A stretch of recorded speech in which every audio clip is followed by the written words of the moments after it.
was told that the safeguarding issues were me picking on the communities manager, and that clearly I had an issue with the manager and it was all basically down to me. So this safeguarding issue was never actually looked into.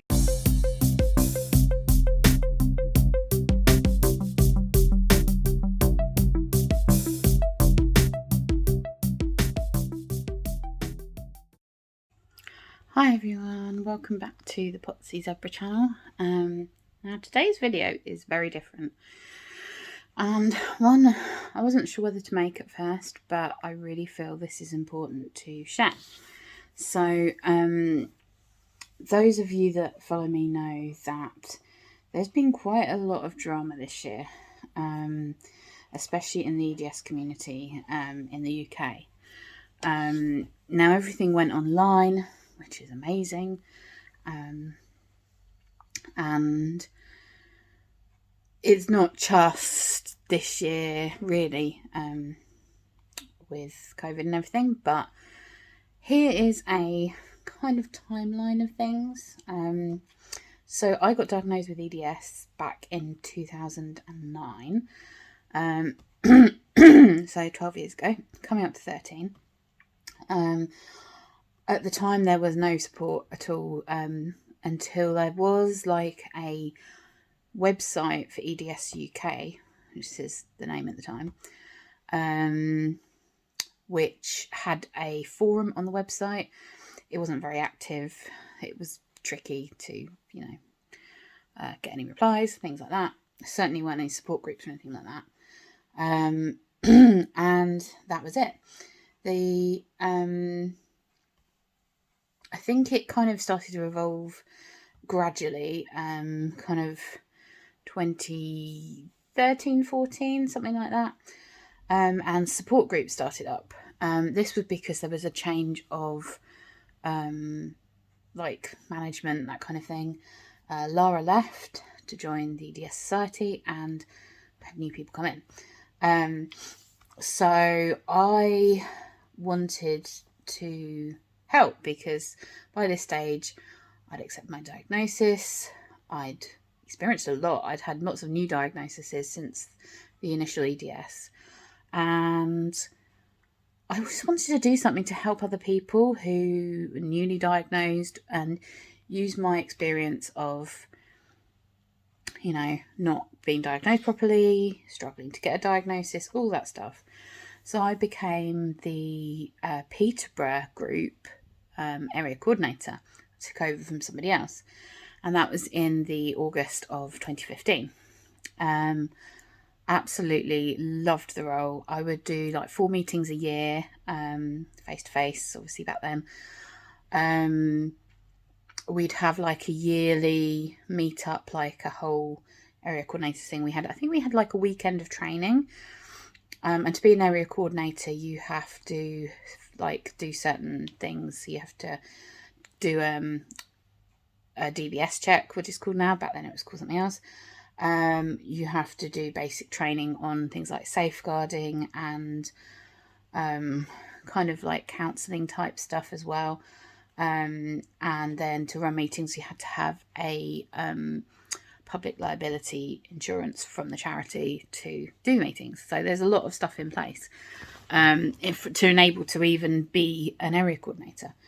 And I did that for 5 years. I switched in 2017 possibly, they basically reorganised all the areas, groups, things like that. So rather than have individual cities, it was regional. So counties like East, South East, North, Northwest, that kind of thing. So I took over because Peterborough was too far for me to go. I'm the south of Cambridgeshire, and that's the north. And so I took over the Cambridgeshire area. There was an Ely group, so I created the St Neots group because that's where I'm from. That's where I live. I'm not from there. Anyway, so that all got set up and changed and everything. So I started doing meetings, face-to-face meetings.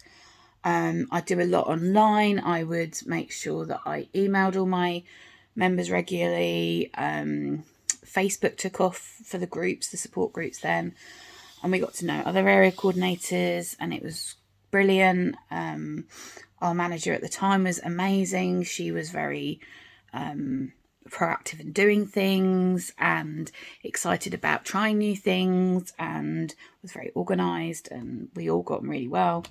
And it was a small knit group of us. I took about a year out in 2019 because I got really ill. As you know, if you follow this channel, I started off with my neck issues, and then my depression issues, and then my back went, and I lost the feeling in my legs, and I got C. diff. So it was a pretty rubbish year.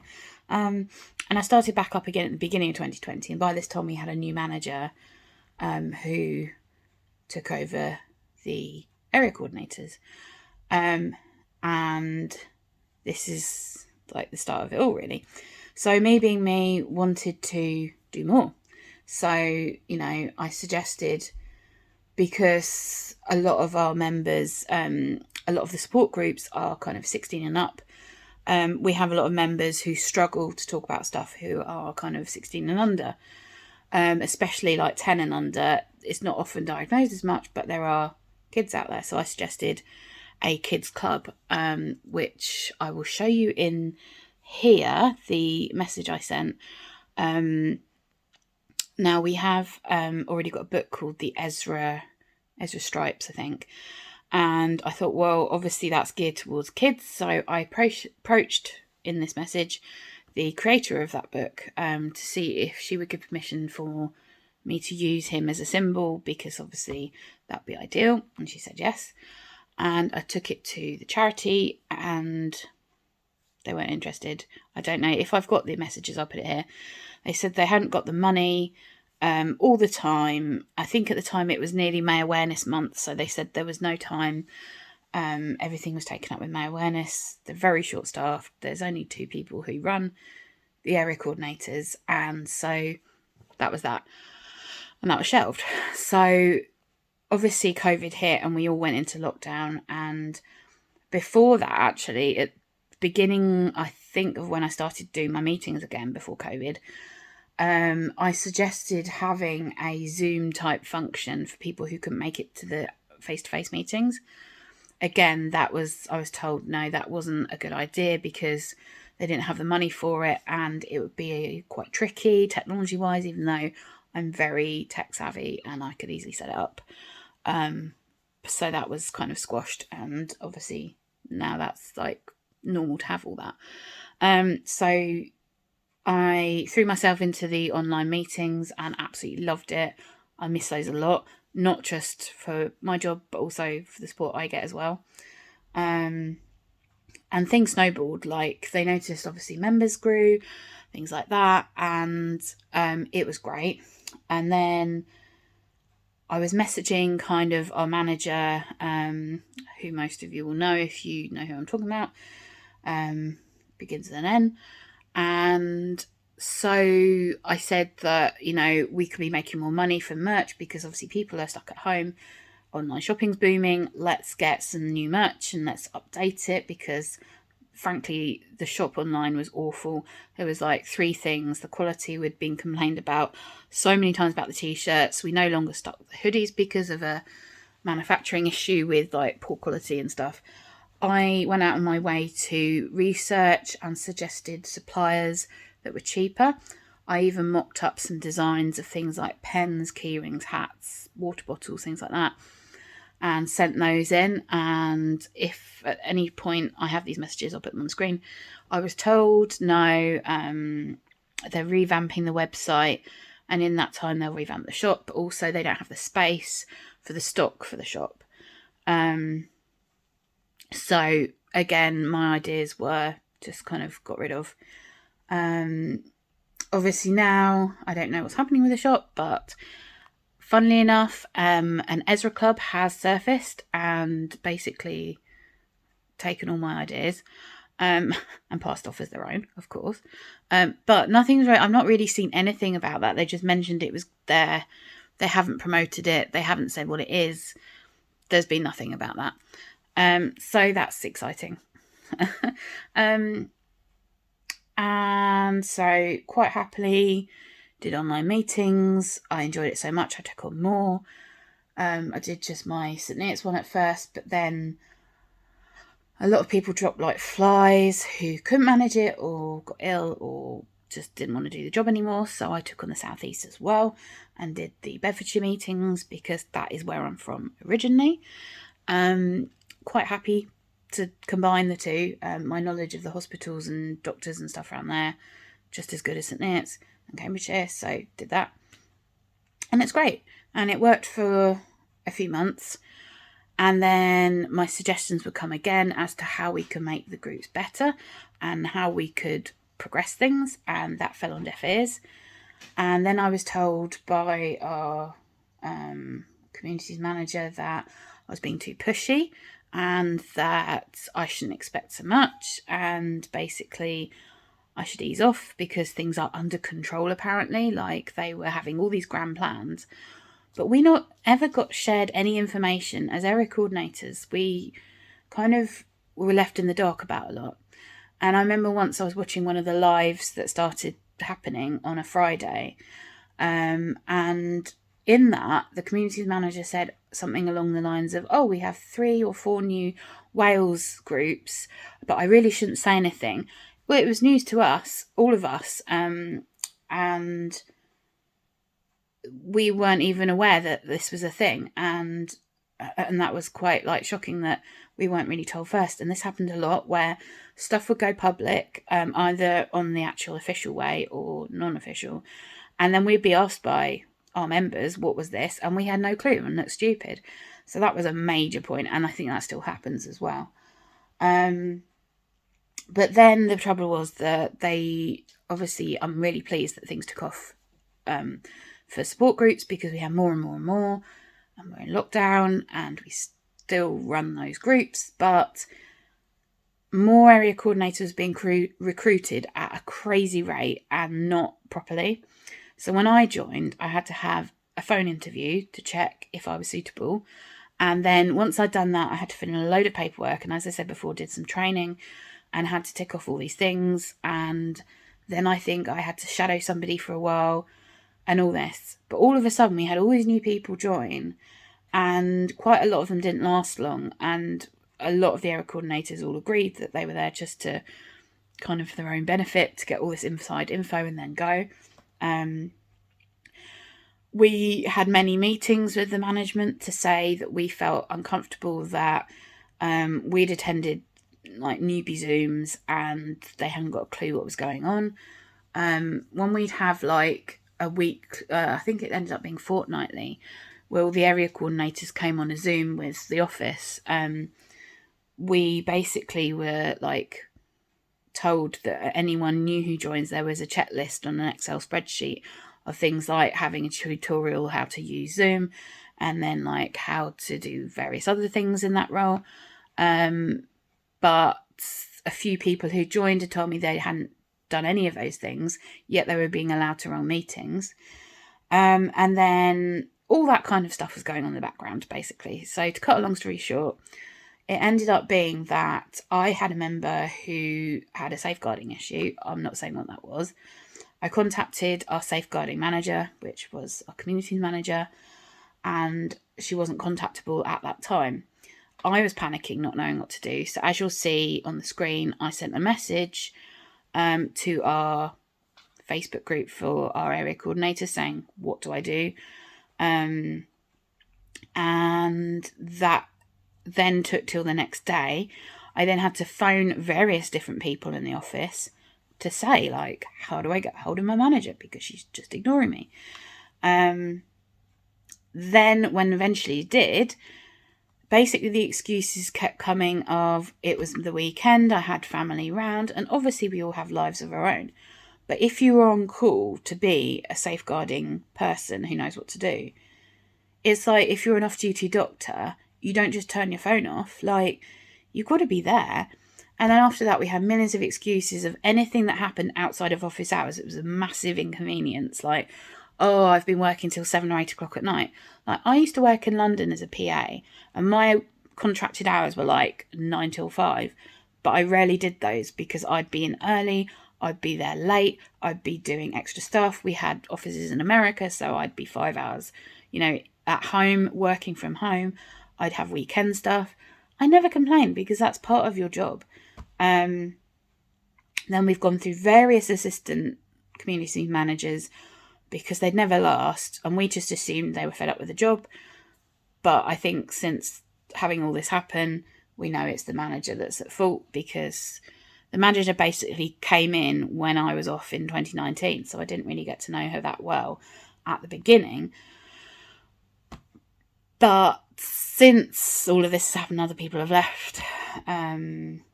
We've just kind of figured that she's not the most approachable person. She has this front she puts on for public members, of being so amazing when things are not that way at all. So then a few months after my safeguarding issue, I had another issue where a member had come to me who I got on quite well. In fact, 2 members did, about the same issue, and sent me voice notes saying that they were in a Zoom. I was supposed to be running a Zoom. I basically got really unwell. I'm pretty sure I got quite unwell. I had to cancel last minute, and usually they'll just cancel the meeting and let people know that way. But they said, oh, it's too last minute to cancel. Someone's going to have to take it on begrudgingly. I'm like, well, that's not my fault, because they're quite aware that all the area coordinators have got either EDS or other health issues. So things happen last minute, as we know. So communities manager took my Zoom, which I was like, great, okay. But then apparently, usually my Zoom is about an hour to 2 hours at the most. After about half an hour, she left saying she had another Zoom to go to, which I later found out wasn't true. She was just bored. And put another member who wasn't an AC, an area coordinator, in charge. So this person had no safeguarding training, she had full access to all the people on the Zoom, which usually is a massive GDPR issue, which it was. And then, it was just awful. So that happened, and I didn't even know about it until about 4 or 5 days after this Zoom, when I had 2 members come to me individually saying they were slightly concerned that this had happened. So of course I had to act on it. So this time I went straight to the managing director, and she basically, I wrote to her and said what had happened, and then that was it. Didn't hear anything, and said that it would be looked into. During this time, things were getting really tricky behind the scenes, so I decided to put in writing to the communities manager the issues I was having.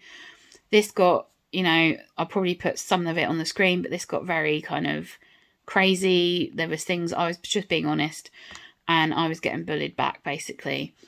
This then got taken to the managing director as well. And then I was told that the safeguarding issues were me picking on the communities manager, and that clearly I had an issue with the manager, and it was all basically down to me. So this safeguarding issue was never actually looked into and was dismissed. And I got so angry about it that I said, that's it, I'm quitting. And they said, great, we want you to quit anyway, which was mutual. And that was it. And that was a big shock to everyone, because obviously I was probably one of about 4 people that were the original area coordinators. Most of them were new by this point. And so that's how I left. After that, I had time to breathe and felt great that I'd got out of all the drama.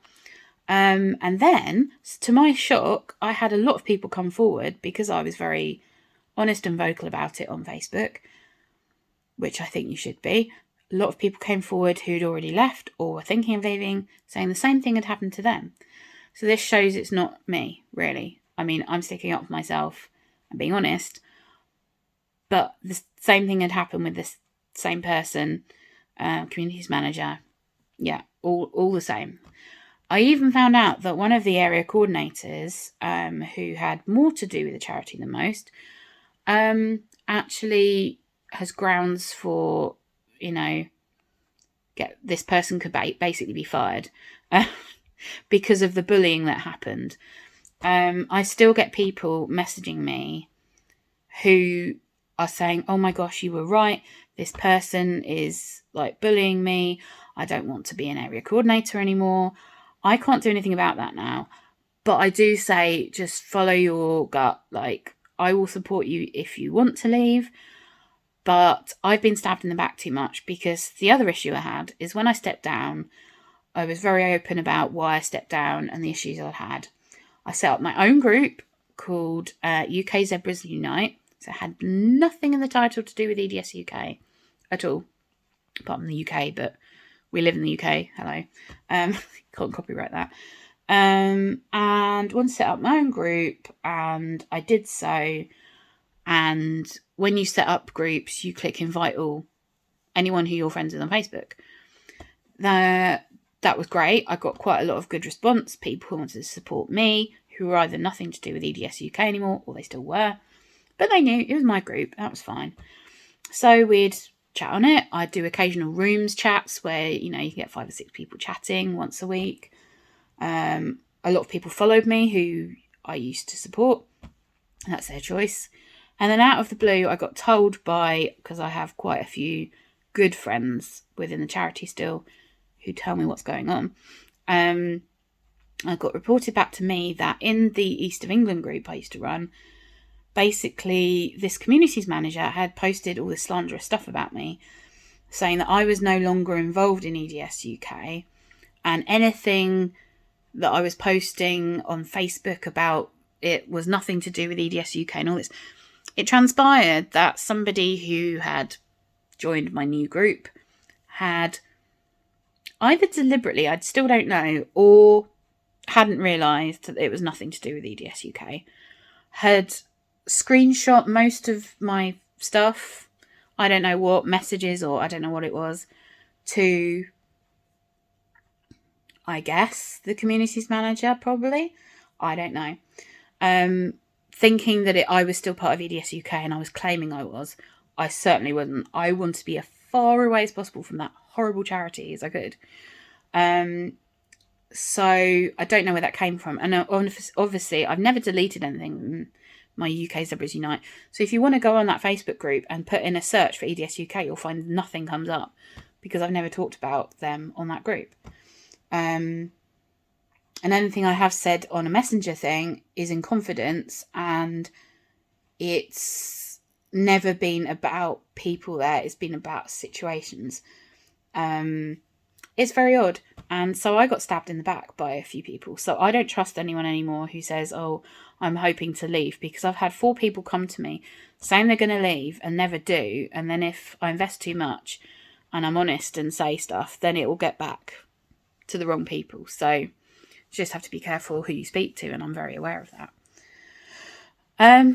Yeah, and so basically nothing came out of the safeguarding, but I heard of further issues happening since I left. So I went to the safeguarding trustee, who is called Angela Hunter, and went to her because I thought she's impartial. She doesn't really probably know what happened with me leaving, so I told her, and she hadn't got a clue that any of that had happened, and looked into it and assured me it'd be sorted. It wasn't sorted, and she decided to side with the managing director, who, although the managing director is also supposed to be impartial with any, I know I'm a volunteer, I'm not an employee, but the same thing, impartial kind of thing, wasn't, sided with the enemy, and that was it. So I went to the Charities Commission to tell them about the safeguarding issues, because I'm more concerned about members who are vulnerable than anything's gone on with me. And I think that's being looked into. I don't know. They don't follow up with me. I don't follow up with them. That's the end of things as far as I know. But I'm still getting messages, it's shocking, from people who've stepped down who I thought, that's a bit sudden, years ago. Now I find out it's because of this person who's bullying and holding back charity progress. There's so much that they could be doing in terms of awareness. It's all banging on about support groups, which is amazing and I think essential.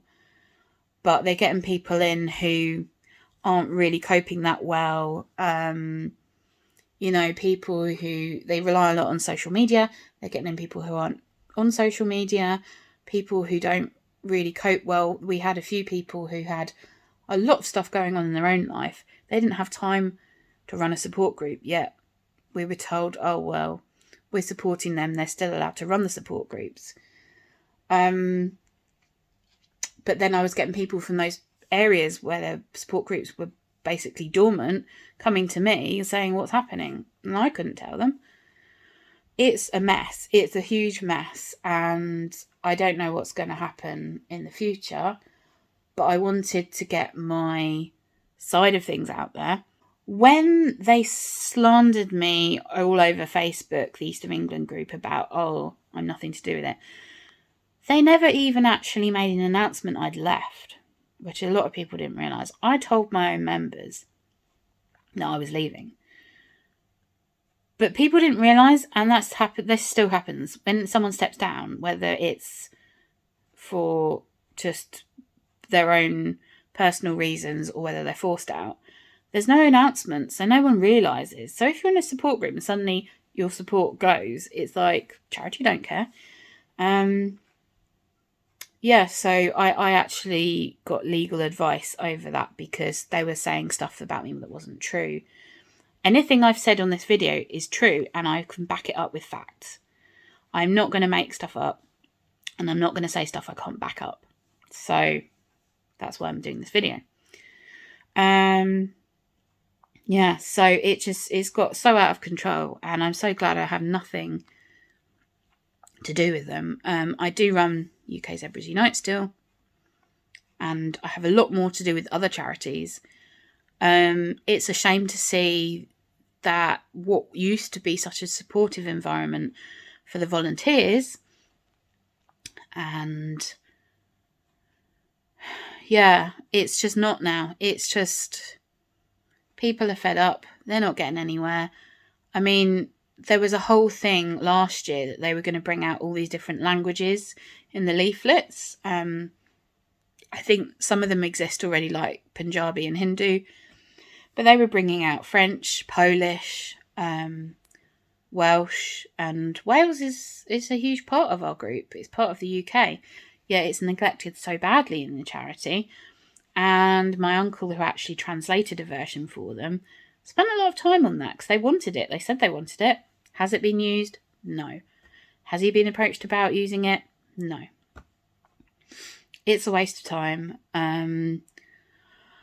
I'm sorry to ramble on, but if you've got to the end of this and you're shocked, then please do contact me. And I just hope that anyone watching this who's recently stepped down or is thinking of stepping down, just watch your back. Just be careful, because I know that sadly somebody in my UK Potsies group has been through this very, very similar thing with another charity in the UK.